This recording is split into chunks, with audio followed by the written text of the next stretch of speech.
Bonjour à toutes et tous, c'est une nouvelle fois avec un très grand plaisir que je vous ouvre les portes de mon petit atelier en devenir. Alors aujourd'hui, je finis ce maillet. Il n'y a plus grand chose à faire, ça devrait aller relativement vite. Donc voilà, là je vais simplement me contenter de faire les petits quarts de rond sur le manche, d'adapter tout ça, et puis je verrai, j'ai récupéré un petit morceau d'ébène là. Je pense que ça peut être sympa pour faire des petites clés pour verrouiller le manche. Alors c'est moyennement utile dans le sens où il se tient déjà super bien, mais voilà, ça va quand même renforcer un peu le truc, puis c'est vachement joli. Enfin, je pense que le contraste de toutes ces couleurs là, ça va être classe, et puis j'en ai envie, alors voilà, ça me paraît être une raison suffisante. Allez, on s'y met. Voilà, j'ai donc bien sûr monté une fraise quart de rond sur la défonceuse, et avoir le truc, je pense que ça finira à peu près dans ce goût-là. Donc ça veut dire que si ça finit comme ça, moi il faudrait que j'arrête il faudrait que je m'arrête quelque part dans ce bout-là, de manière à ce que cette partie reste bien carrée et qu'il n'y ait que la partie en fait qui sera de la prise en main qui soit en arrondi. Alors pour ça, je vais, si je m'arrête par là, ma fraise de défonceuse étant ici, ça devrait être quelque chose dans ce goût-là, à peu près par là, on devrait pas être mal. Après, j'ai pas besoin d'un truc super précis, super précis, donc je vais prendre ça comme cote. Et puis je vais fixer une sorte de butée, ce qui me permettra de rentrer, hop, sortir, de faire tous mes passages comme ça. On tente ça ?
Donc voilà, ça c'est fait et comme prévu, c'était super rapide à faire. Alors j'en ai profité, j'ai passé un petit coup de vernis comme vous avez pu le voir. Alors je vais pas tout filmer, mais j'ai passé plusieurs couches en fait que j'ai essuyé avec un chiffon régulièrement. J'avais jamais essayé cette technique, j'avais vraiment envie de voir ce que ça donnait et puis en fait j'adore, c'est super bien parce qu'il y a pas une marque, c'est juste nickel.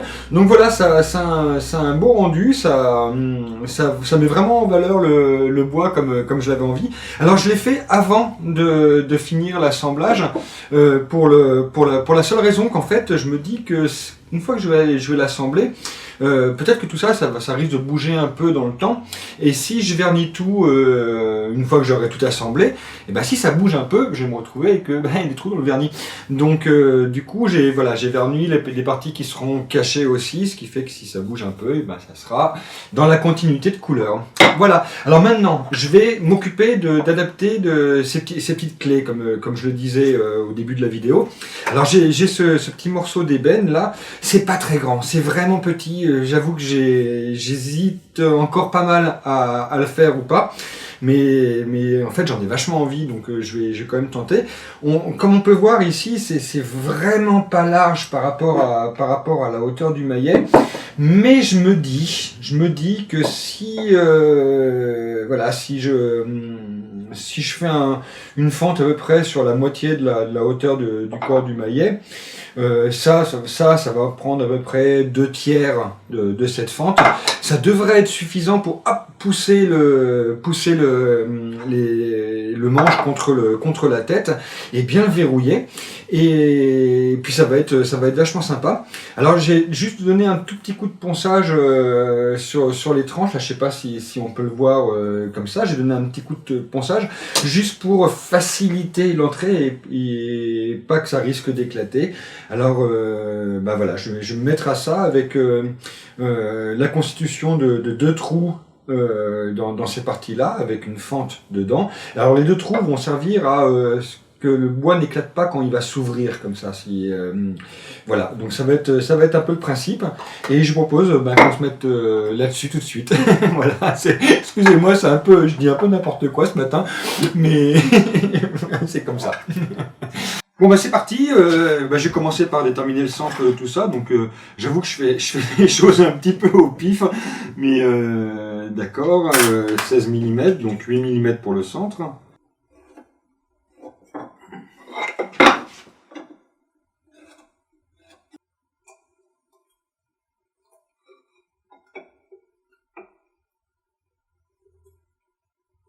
Alors c'est là où ça va se décider maintenant. Le maillet, de ce que j'ai vu, là j'ai coupé un peu le bord, mais de ce que j'ai vu, il va finir à peu près dans ce goût-là. Ça veut dire que j'ai jusqu'à cette marge-là pour pouvoir faire la fente. Mais j'ai pas besoin d'autant parce que je vais verrouiller à peu près là-dessus. Donc si je me mets à peu près dans ces eaux-là, donc en gros au milieu du maillet, je devrais pas être trop mal. Donc je pense qu'on va se faire quelque chose dans ce goût-là avec un petit coup d'équerre.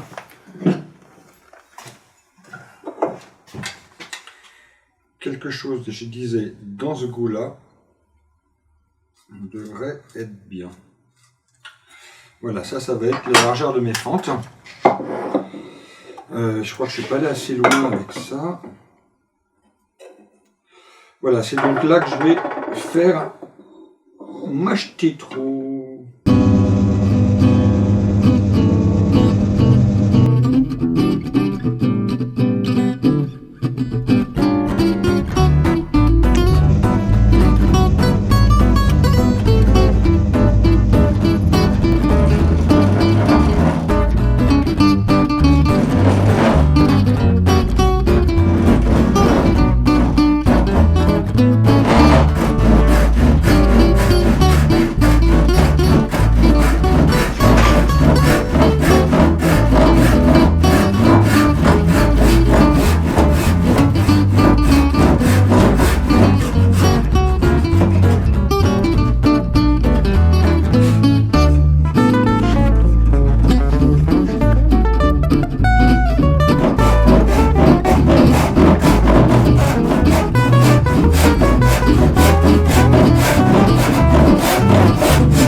voilà qui conclut donc cette belle et longue histoire. Alors longue histoire, oui, 4 vidéos pour un petit maillet, c'est un peu exagéré, mais j'avais vachement envie de partager avec vous ce super moment de convivialité que j'avais eu la chance de vivre avec mon ami Pile-Poil.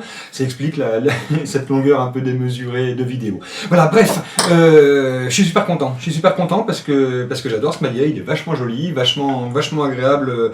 La prise en main est vraiment top. Je vais m'approcher un peu pour vous le montrer de plus près parce que il y a le coup des clés là, vous savez, j'hésitais un peu là à les faire, pas les faire, les morceaux d'ébène n'étaient pas très grands et tout, mais je regrette pas du tout de l'avoir fait parce que comme on peut le voir, moi je trouve que ça lui donne un fini qui est vachement sympa, qui est vachement chouette.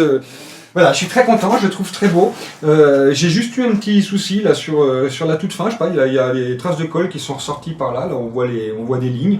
Écoutez, ma foi, c'est comme ça, je peux pas y faire grand chose, donc ça restera en l'état. Il me tarde de l'utiliser en situation réelle, et ça fera sûrement l'objet des prochaines vidéos, parce que d'autres vidéos vont venir, et puis j'ai un nouvel outil que je vais pouvoir utiliser.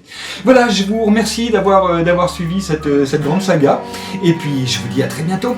Salut!